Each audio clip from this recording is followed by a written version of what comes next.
नमस्कार दोस्तों। स्वागत है आप सभी का एक बार फिर से हमारे YouTube चैनल जेपीएस इंस्पायर्ड में।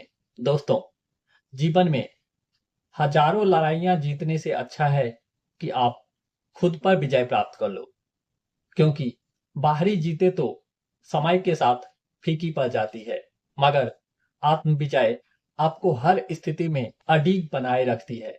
चलिए इसे एक कहानी के माध्यम से जानते हैं।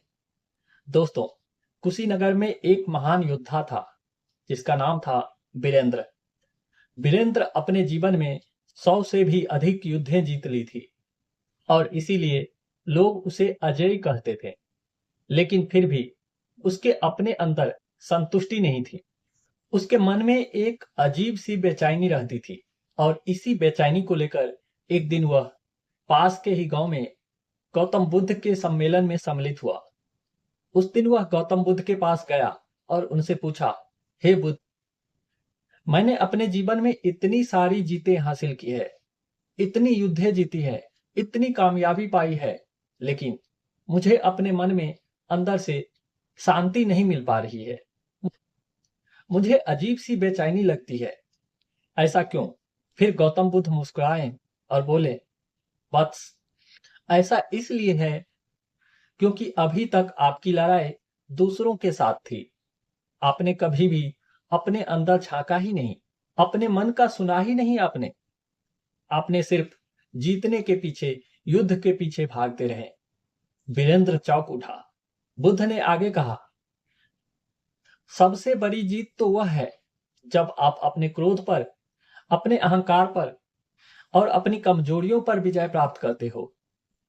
ध्यान रखो, जो स्वयं पर जीत हासिल कर लेता है ना, फिर उसे दुनिया का कोई भी व्यक्ति कभी भी छू नहीं सकता, उसे हरा नहीं सकता, उसे परास्त नहीं कर सकता।